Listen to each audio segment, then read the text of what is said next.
Assalamualaikum warahmatullahi wabarakatuh. Alhamdulillah wassalatu wassalam ala rasulillah wa ala alihi wa sahbihi wa mawala. Jamaah rahimakumullah, kajian otoritas perempuan merupakan bagian yang ketiga sekarang, yaitu bab keempat ya, tentang tarjamah mufradat dari surat Al-Baqarah ayat 240. Kalau kita telusuri tarjamah mufradat ini akan membahas tentang tarjamah lafdiyah atau tiap frasa, kemudian tinjauan ilmu nahwu, tinjauan ilmu sorof, kemudian analisis linguistik, dan juga tinjauan balaghahnya. Ya, tentu saja ini sangat penting untuk menghafalnya, karena kita juga sudah sama-sama belajar semuanya itu nahwu, sorof dan lain sebagainya. Ini untuk menghayati ayat tersebut. A'udzubillahi minasyaitonirrajim. Walladzina yutawaffawna minkum wa yadaruna azwaja wasiyatan li azwajihim mata'an ilal haul ghaira ikhraj fa in kharajna fala junaha alaikum fima fa'alna fi anfusihinna mim ma'ruf wallahu azizun hakim. Di sini ada kalimat walladzina yang sering kita terjemahkan wa dan alladzina, orang-orang yang. Ini merujuk pada subjek awal, yaitu para suami. Karena ayat sebelumnya kan berbicara tentang suami, walaupun berkaitan dengan istri. Jadi ini walladzina berkaitan dengan para suami. Yutawaffauna, diwafatkan atau meninggal dunia. Ini menunjukkan kondisi berpisahnya suami dari istri karena kematian. Artinya bukan perceraian. Jadi masa idahnya, otoritas masa idahnya, masa idah ketika ditinggal wafat. Dan insya Allah kita akan wafat. Suami istri kita kan akan wafat. Apakah suami dulu ataukah istri dulu? Mangga eta mah saha nu kahoyong. Cek istri mending istri dulu, cek suami mending suami dulu, atau cek suami mending istri dulu. Nah, cenah cek suami mending mun istri dulu urang rek kawin deui. Tapi lamun geus kawin deui mikir-mikir oge apa? Bukan geus kawin deui, geus istri meninggal juga mikir-mikir si suami teh komo geus kolot mah. Aya moal daekeun urang nu geus pensiun. Biayana kumaha jeung can puguh sarua jeung istri nu wafat kan biasanya. Istri wafat mah sabar segala macam. Efek teh istri berikutnya mah loba kahayang. Hayang itu hayang ieu. Sehingga banyak juga ya yang sudah ditinggal wafat oleh istrina, suami juga kawin-kawin banyak. Di masjid saya itu ada berapa duda itu? 1, 2, 3, 4, ada 5 duda. Ya, duda ada 5. Jandanya juga ada, mungkin sekitar berapa saya belum ngitungnya jandanya. Itu ada yang tinggal wafat. Saya tanya kenapa tidak mau nikah lagi kepada para suami. Antara lain penyebabnya begitu. Khawatir istri yang baru ini tidak sama dengan tipe istri yang pertama dulu katanya. Jadi pas ngarumas sieun teu kabedag. Terus itulah macam-macam. Jadi berbicara di sini otoritas perempuannya ketika ditinggal wafat oleh suami. Minkum di antara kamu, yaitu ditujukan kepada umat Islam yang mukmin. Minkum. Wayadaruna, dan mereka meninggalkan. Jadi suami yang wafat itu meninggalkan keluarga di dunia. Azwajan, kalau azwaj di sini istri. Kenapa istri? Karena berbicara tentang suami. Jadi azwaj itu kadang-kadang terjemahnya istri, kadang-kadang terjemahnya suami. Itu tergantung kepada konteks ayatnya. Kalau hatta tankiha zawjan ghairuh, sehingga menikahi zawjan, di dalam Al-Baqarah juga itu kan suami. Tapi kalau di sini azwajan itu adalah istri. Tapi kadang-kadang bisa mengandung arti istri, bisa mengandung suami, tergantung ngandung anak. Kalau Rabbana hablana min azwajina wa dzurriyyatina qurrata a'yun waj'alna lil muttaqina imama. Kalau yang berdoanya laki-laki, maka itu istri, jauh di situ. Tapi kalau yang berdoanya perempuan, Rabbana hablana min azwajina, maka itu suami. Jadi tergantung konteks ayatnya, tergantung siapa yang membaca, yang berdoa itu. Walaupun di terjemahnya para istri, ya, karena kebetulan mungkin orang yang menerjemahkan ayat itu laki-laki, maka diartikanlah istri. Tapi kalau perempuan mungkin yang menerjemahkan ayat itu, maka para suami diartikannya. Jadi itu azwaj, karena pada dasarnya azwaj itu pasangan hidup.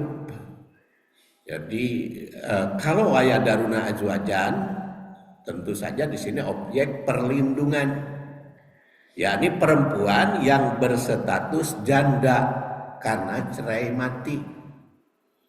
Perempuan yang berstatus janda karena cerai mati. Karena awalnya minkum wayadaruna. Nah ini kan perlu dilindungi janda tersebut. Bukan berarti janda itu lemah. Kenapa harus dilindungi?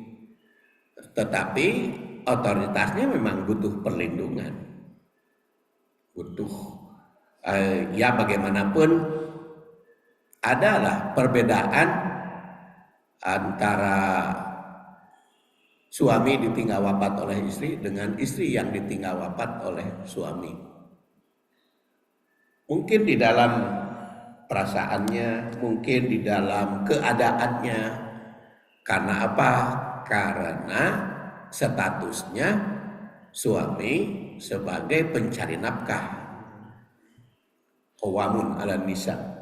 Ini yang mencari nafkah meninggal. Otomatis kan itu suatu hal yang perlu perlindungan secara khusus. Ya kecuali kalau si istrinya itu wanita karir, wanita yang maju, wanita yang hebat. Mungkin begitu ditinggal suami itu ya biasa-biasa aja, bisa saja. Karena tidak mengandalkan kehidupannya. Tapi di sini berkaitan ayat perlunya ada perlindungan. Maka wasiatan, hendaklah membuat wasiat. Jadi kalau kita lihat susunan ayat waladina yutawaffawna minkum wayadaruna azwajan, itu harus berwasiat. Peristiwanya ini belum wafat. Ya. Makanya kan di situ pakai fi'il mudhari, ya. Yutawaffawna, pakai fi'il mudhari. Jadi belum wafat. Jadi kalau begitu perintah wasiat itu apabila si suami hendak wafat. maka diperintahkan wasiat. Kumaha tahu nak hendak wafat? Kan nggak tahu. Ya mungkin ciri-ciri atau perasaan aja. Ya orang geus kolot gitu. Atau memang penyakitnya kronis. Tapi kan kadang-kadang ada yang penyakit kronis teu maut-maut. Bahkan ada yang dosen saya itu dulu terkena stroke ya. Sampai koma 15 tahun. Stroke koma salahnya 15 tahun. Itu ada yang seperti itu baru wafat ya setelah 15 tahun. Yang kebetulan istrinya itu perawat gitu. Istrinya itu perawat. Jadi kadang-kadang kita tidak menyangka, tapi kadang-kadang ya menyangka sakitnya kronis tapi teu maut-maut. Aya juga jaga ringkas tiba-tiba maut. Itu mah salah seorang saudara sepupu saya tanggal 27 Ramadan, saudara sepupu saya istrinya tanggal 27 Ramadan dia giliran nyuguhan takjil. Tanggal 27 Ramadan teh giliran nyuguhan takjil di masjid. Nah maka si suamina teh balanya ti isuk karitu ka dieu balanya. Terus setelah itu menyediakan takjil ke masjid, bagi makanan takjil ke jamaah. Terus makanan takjil makan pepaya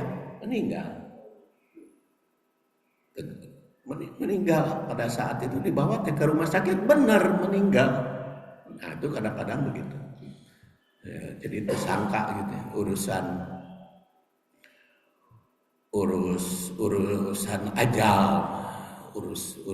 ajal.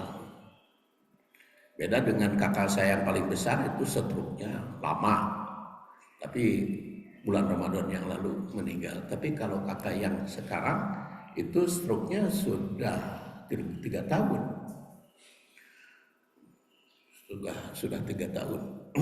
Jadi dan kalau seperti kakak saya sekarang yang paling dekat tuh stroke-nya 3 tahun, bagaimana bisa wasiat? Karena kan tidak komunikasi dengan keluarganya. Jadi permasalahan hidup itu macam-macam ya, manusia itu macam-macam. Makanya di sini katakan peringatan ini.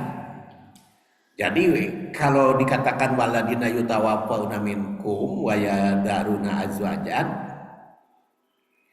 mengingatkannya kepada semua kita, walaupun kita menyangka masih lama meninggal itu. Kita menyangka kan masih lama meninggal. Kenapa masih lama? Dan masih jagjag. Tapi geuning aya nu jagjag meninggal. Geus sakit-sakitan disangka deket, geuning teu maut-maut gitu. Wasiatan.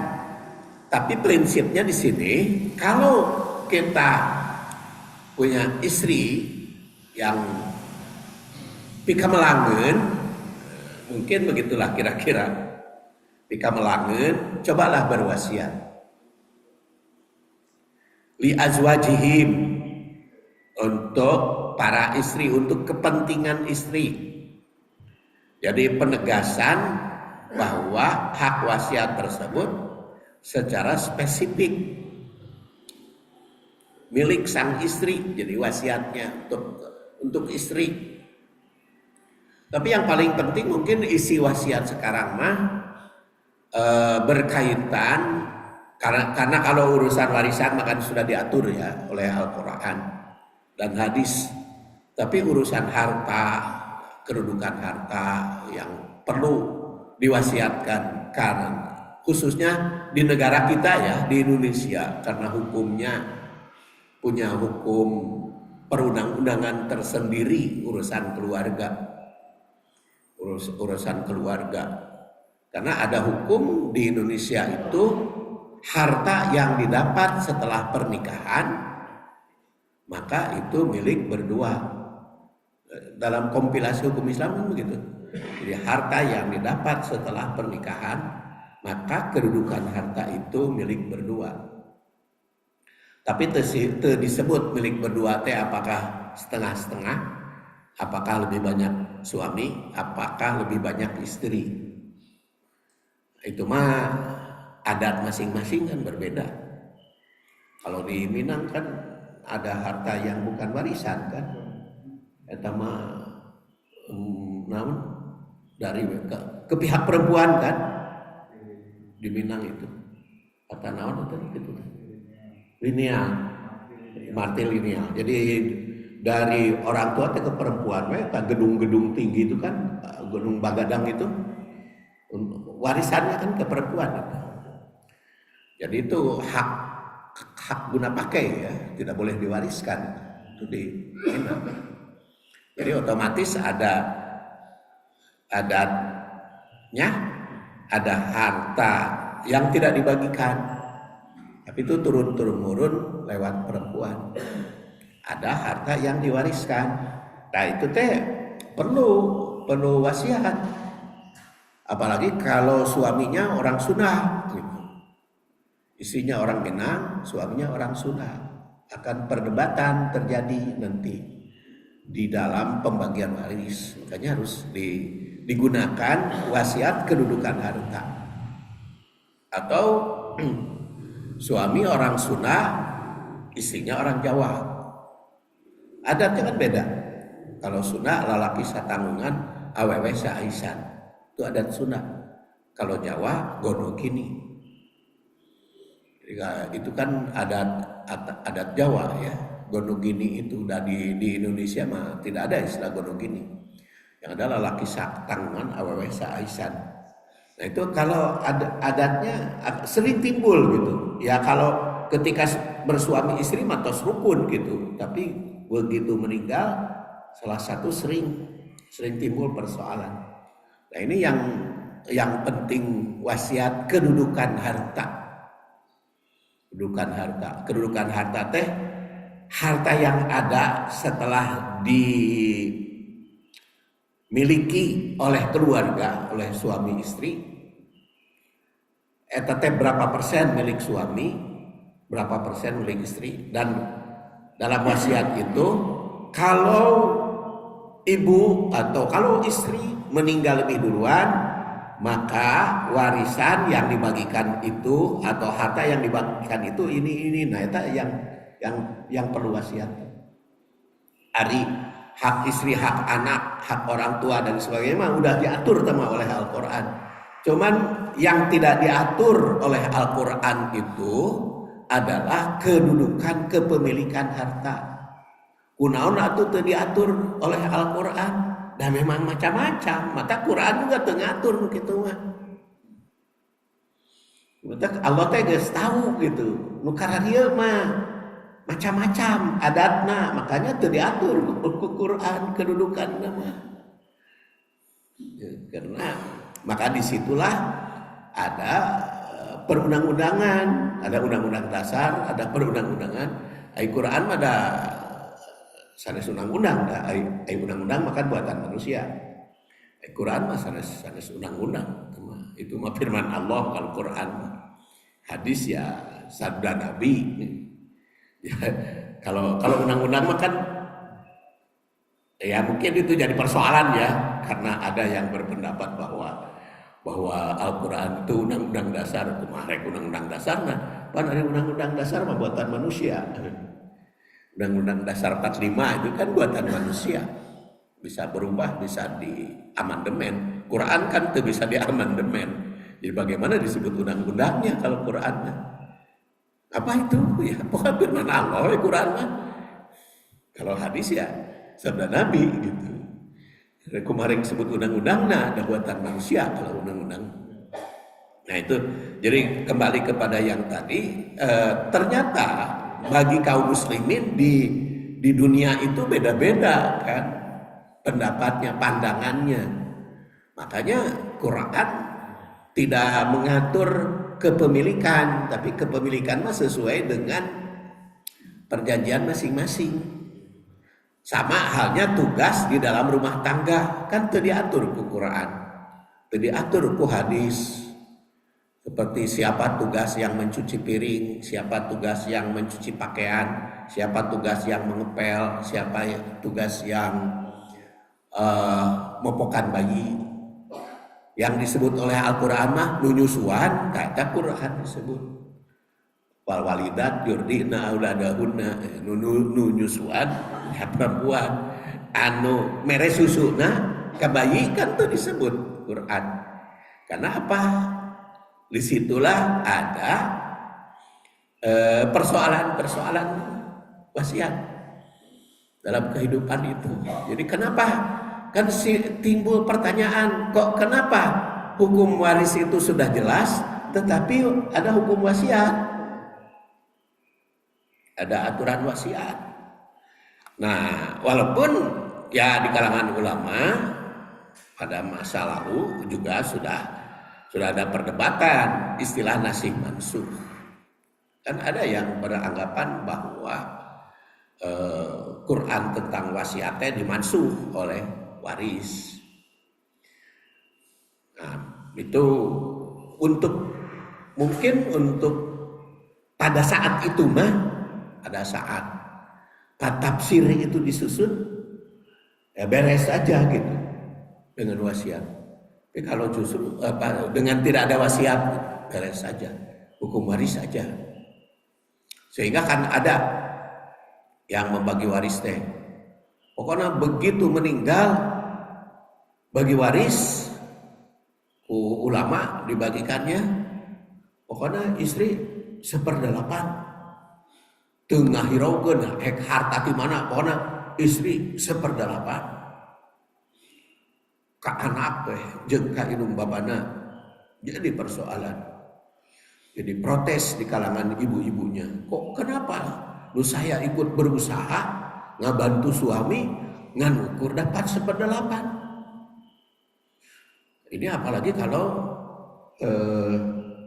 anaknya perempuan 1, terus punya saudara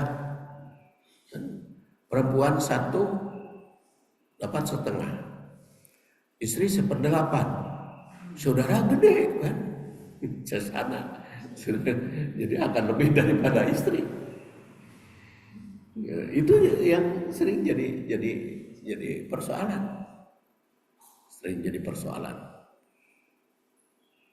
Nah maka disitulah adanya wasiat. Mataan, kalau di sini berkaitan dengan mataan atau berupa pemberian atau nafkah. Jadi hak atas pemenuhan kebutuhan finansial dasar, itu sandang dan pangan, urusan pakaian dan makanan, bahkan urusan papan, yaitu tempat tinggal. Kapan? Ya utamanya di masa transisi itu. Di masa transisi. Transisinya apa? Transisi masa idah, transisi keur duka, transisi keur sedih, transisi keur stres tinggal suami, masa transisi. Mataan, makanya perlu dibicarakan, perlu nanti pembicaraan dengan anak, dengan orang tua atau dengan ahli waris lain disepakati. Nah, maka cantumkanlah dalam urusan wasiat. Jadi bapak-bapak, ibu-ibu tiayeuna ge mangga wasiat urusan eta, urusan harta, urusan finansial ketika salah seorang meninggal. Jadi ketika istri meninggal, kumaha harta nu mana nu dibagikeun teh ke ahli waris. Ketika suami meninggal, harta mana yang dibagikan ke ahli waris? Harta yang mana tuh maksudnya ditelusuri atas dasar asal usul. Kemarin kepada saya juga ada yang nanya warisan.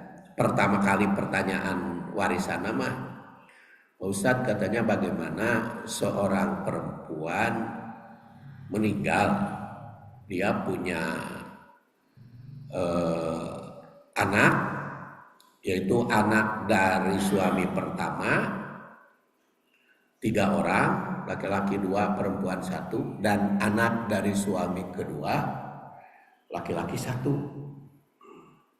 Sekarang si ibunya meninggal, siapa yang dapat warisan?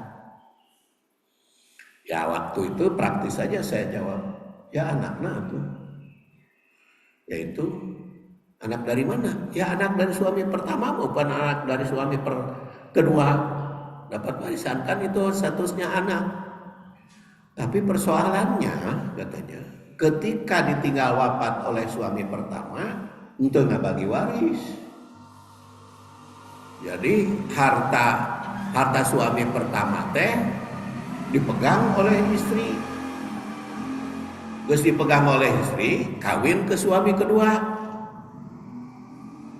Boga anak. Suami kedua oke meninggal. Terus boga anak. Sekarang si perempuan meninggal, kan riweuh itu. Ngebagi waris teh kumaha. Nah itu dan pembagian waris. Karena kan otomatis harta waris suami pertama belum dibagi waris, kan hak warisnya istri dan anak yang 3 orang.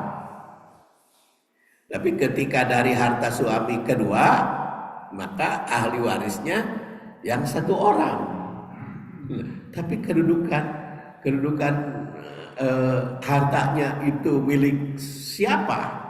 Karena apa? Karena hartanya itu ternyata rumah dan tanah aja biasa. Rumah dan tanah. Hari uang tabungan atas nama masing-masing. Itu sering terjadi pembagian waris. Jadi akhirnya dialog dalam WA itu, saya kira ini mah perlu ditelusuri keluarganya kalau ingin selesai, ingin beres-beres. Jadi kudu berhadapan, eta mah kayak diskusi, nah saya bilang transisi ya ketika meninggal. Kemudian ila sampai. Jadi kalau berbicara Al-Qur'an mah banyak gitu ngawang-ngawang teh, kaditu kadieu teh. Persoalan yang mungkin bisa dihadapi, tapi kenyataannya kita hadapi gitu dalam prakteknya. Makanya mataan ila ke ini menunjukkan batas waktu. Jadi durasi pemenuhan yang wasiat. Haul setahun. Ini utamanya perempuan ketika ditinggal wafat harus diwasiati sampai urusan 1 tahun. Makanya ada kelebihan si perempuan ditinggal wafat suami dibanding dengan si suami ditinggal wafat istri. Karena kalau perempuan ditinggal wafat suami, ada hak masa idah yang harus ditanggung oleh harta suami. Dalam hal apa? Dalam hal makanan, dalam hal pakaian, dan dalam hal tempat tinggal. Dan itu kan tidak dimiliki oleh suami. Jadi kalau si istri mah yang meninggal, suami selama ditinggal istri itu tidak punya hak untuk mendapatkan dari harta istri. Tapi kalau si suami yang meninggal, maka istri punya hak untuk mendapatkan jaminan kehidupannya. Jadi urusan harta keluarga lebih banyak ke istri, ya, lebih banyak ke istri karena ada hak 1 tahun berdasar ayat ini untuk mendapatkan biaya hidup, baik makanan, tempat tinggal maupun pakaian. Beda dengan suami. Jadi membagi waris harta suami harus ada cadangan untuk kehidupan istri selama 1 tahun. Jadi sebelum dibagikan teh waris teh, bagaimana nih nasib janda dalam 1 tahun? Di mana kehidupannya? Dari mana belanja sehari-harinya? Itu ilal haul. Jadi durasi jaminan nafkah dan tempat tinggal. Dan itu tentu selalu dikaitkan dengan ayat 234 penting. Kemudian ghair tanpa atau tidak. Ini peniadaan atau larangan keras terhadap suatu tindakan eksploitatif. Supaya apa? Ikhraj. Jangan sampai dikeluarkan. Jadi ini hal perlindungan spesial. Larangan bagi keluarga suami atau ahli waris untuk mengusir janda dari tempat tinggalnya. Dan ini sering terjadi di kalangan masyarakat. Komoderi lamun istri si bapak teh bukan indung anak gitu. Jadi si suami punya istri, sudah punya anak, kemudian istrinya yang punya anak itu meninggal. Setelah meninggal si istrinya, maka si suami kawin deui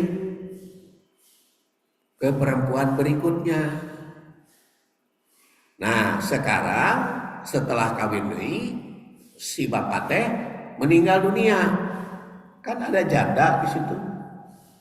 Dan janda itu bukan indung anak kan, tapi indung tere. Nah, itu yang sering diusir si janda tersebut. Dan itu bukan 1 2 gitu. Jadi si janda teh geus meninggal teh, suamina balik ke imana, tidak ada tanggung jawab apa-apa si anak-anak teh. Ari si janda na indung anak-anak mah biasanya dipikanya ke anak-anak teh. Tapi lamun si janda itu bukan indung anak-anak alias indung tere bahasa Sunda, beda indung tere bahasa Sunda jeung indung sambung ya. Ari dina bahasa Indonesia mah indung sambung, ibu sambung, bukan ibu tiri ya. Karena itu beda penafsirannya, tiri di Jawa jeung tere di Sunda. Itu saya bisa ngomong perbedaan teh ketika Pak Harto meninggal. Katanya ada saudara tirinya, yaitu Pak Rusa.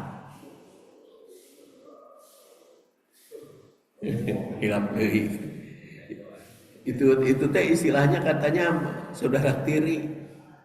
Lalu tanya kenapa disebut saudara tiri? Ya karena ibunya beda. Padahal itu mah bukan saudara tiri, cek Sunda mah nu kitu mah saudara sebapak nu kitu teh, bukan saudara tiri.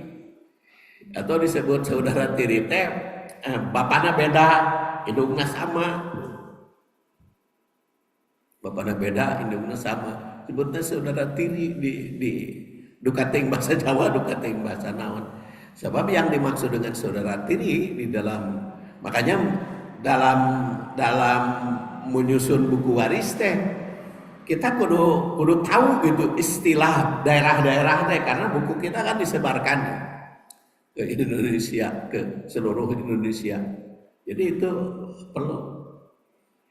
Jadi oh ya, kalau dalam bahasa Indonesia kan ibu sambung. Ibu sambung. Nah, itu biasanya ibu sambung itu muncul bahasa Sunda ibu tiri itu kecenderungan terusir oleh anak-anaknya. Kecenderungan rata-rata. Coba kan baralik deui we. Baralik deui. Ini juga ada salah satu kasus ketika meninggal si ibunya pulang ke orang tuanya. Bahkan ya itu mah urusan ipar sendirilah. Kemarin itu suaminya meninggal kan kena gempa di Gedeh itu berapa tahun yang lalu itu kena gempa hancur. Itu jadi persoalan. Dia kan si perempuan itu ditinggal wafat oleh suaminya 2 kali. Oleh suami pertama, kemudian oleh suami kedua ditinggal wafat. Eta teh can diurus kartu keluarga teh. Can diurus kartu keluarganya. Kemudian terkena gempa. Nah, terkena gempa itu kan semuanya diubah lemur teh. Masing-masing yang punya kartu keluarga dipanggilkeun imah. Jadi untungna gempa teh bagi Kampung Baru Kaso itu adalah rumah istri saya di Baru Kaso. Untung nanti nu asalna teu boga imah gara-gara gempa jadi punya imah masing-masing. Jadi gara-gara gempa. Karena kan asalnya mah rumah teh ku opat kepala keluarga satu rumah gitu ku opatan. Ya kamar ieu anak ieu, ya kamar ieu anak ieu. Begitu gempa hancur kan dibagi imah sewang-sewang. Cuman jadi persoalan teh. Nah, kartu keluarga dipegang, kartu keluarga suami. Nah, si anak sambung hayang boga imah. Dari situ ini juga punya boga apa? Hayang boga imah. Jadi persoalan sehingga sampai ke pengadilan. Itu makanya ari status kudu buru-buru diurus teh eta. Status kudu buru-buru diurus kan kadang-kadang kita di kampung mah geus kawin antep gitu. Tapi pas kena gempa jadi persoalan.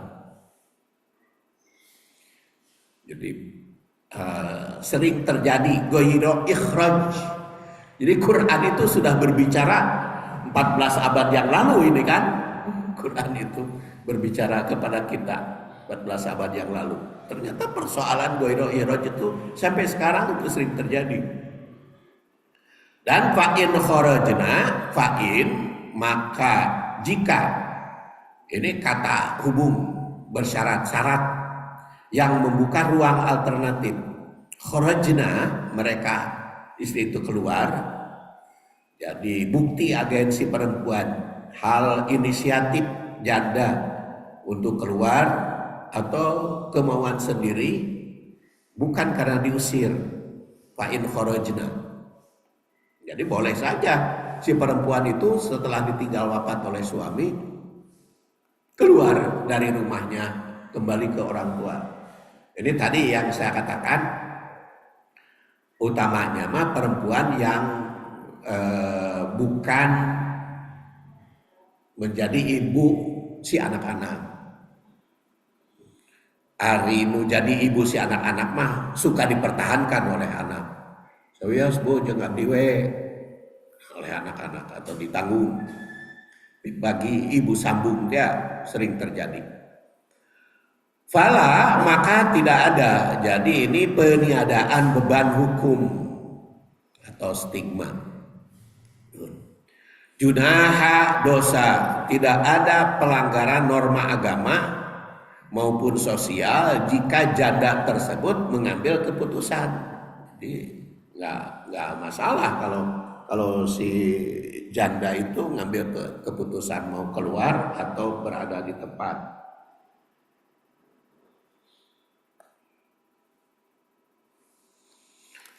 Kemudian alaikum atasmu.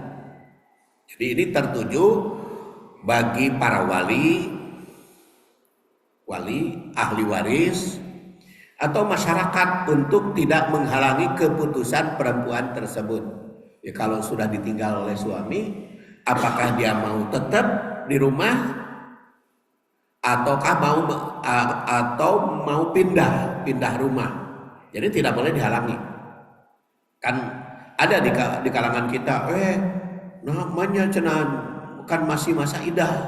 Ayo masih masa idah teh temenang pindah rumah kudu cicing.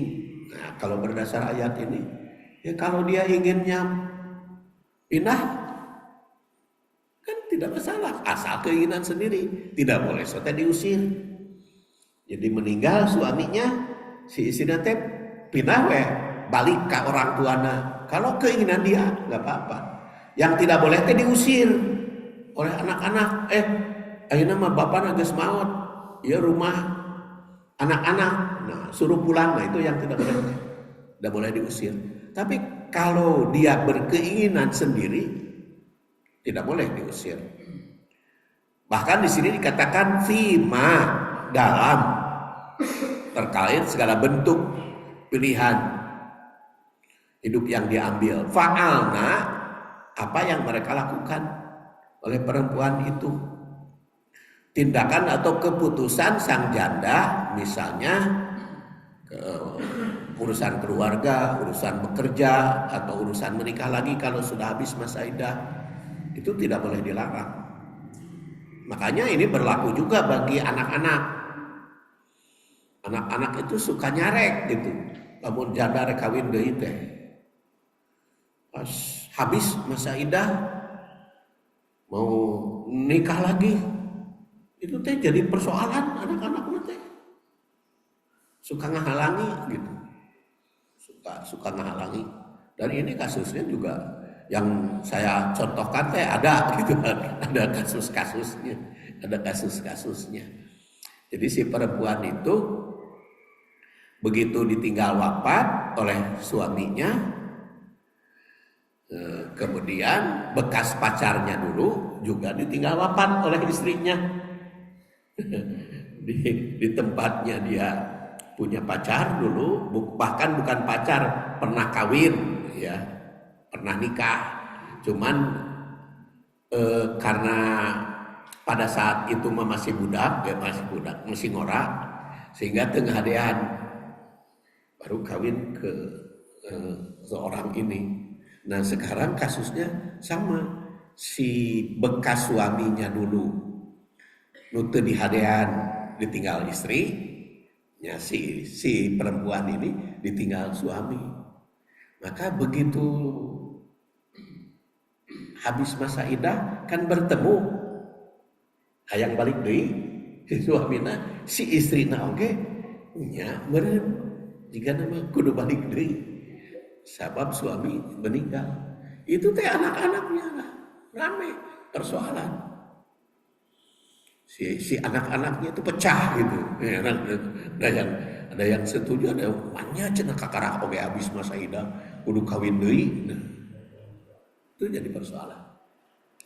Ya, ayat ini berlaku. Jadi kalau pima fa'alna, kalau dia punya kehendak, ya udah otoritas dia.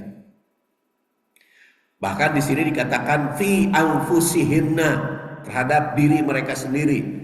Jadi puncak pengakuan otoritas. Jadi menegaskan punya daulat ya, daulat penuh atas tubuh dan masa depannya sendiri, menentukan sendiri si janda itu. Ya. Bahkan ya wali nama tetap ada, tetapi yang memutuskan siapa yang jadi pilihan bukan wali. Kalau masih gadis boleh wali intervensi, tapi kalau janda mah dia berkehendak, oh ini calon suami saya, wali hanya menikahkan. Jadi bukan urusan persetujuan. Tapi kalau si janda mah kepada wali teh bukan minta persetujuan, tapi minta pengesahan oleh wali, bukan minta persetujuan. Musyawarah mah enggak, cuman bukan kalau tidak diizinkan sehingga tidak. Karena di sini fi anfusihna min ma'ruf, dari hal yang ma'ruf. Jadi ini hal yang patut, wajar, baik. Jadi syarat bahwa kebebasan tersebut tetap harus beradab. Jadi baik-baiklah mintanya, menjaga kehormatan diri dan sesuai dengan norma. Karena kan ma'ruf itu, saya suka sering menerjemahkannya berulang. Ma'ruf itu mastahsanahu syar'u wal aqlu, itu yang dianggap baik oleh syariah dan oleh akal. Wallah dan Allah ini penutup ayat yang mengaitkan hukum keluarga dengan ketauhidan. Jadi setelah berbicara hukum keluarga, Allah dengan menutup wallahu azizun hakim. Karena tauhid itu hal utama, jadi harus dikaitkan dengan tauhid. Wallah dan Allah, penutup ayat ini mengaitkan hukum keluarga dengan ketauhidan. Aziz, maha perkasa, Allah memiliki kuasa mutlak untuk menetapkan hukum yang membela kaum rentan perempuan. Itu aziz. Dan hakim, maha bijaksana. Jadi nukil teh aturanana atas kebijaksanaan dan kekuasaan Allah, bukan sembarangan. Kan orang Madinah hukum teh sok aya eta nuhunkeun kebijaksanaan. Tapi justru di sini bukan hanya keadilan, tapi juga kebijaksanaan. Segala ketetapannya termasuk penyeimbangan antara perlindungan dan kemerdekaan janda itu mengandung keadilan dan kebijakan yang sempurna.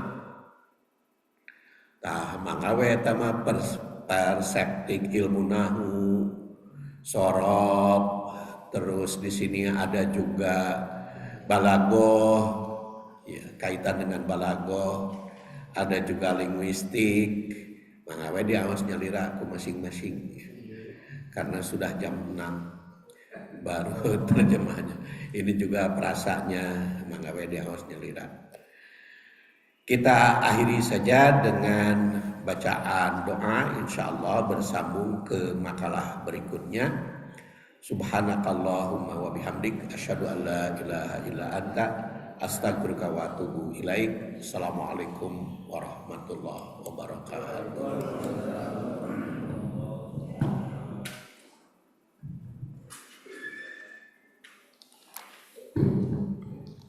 Terima kasih kepada Pak Yusuf Saifuddin ASN yang sudah menyampaikan kajian pada pagi ini, yang mana mudah-mudahan apa yang disampaikan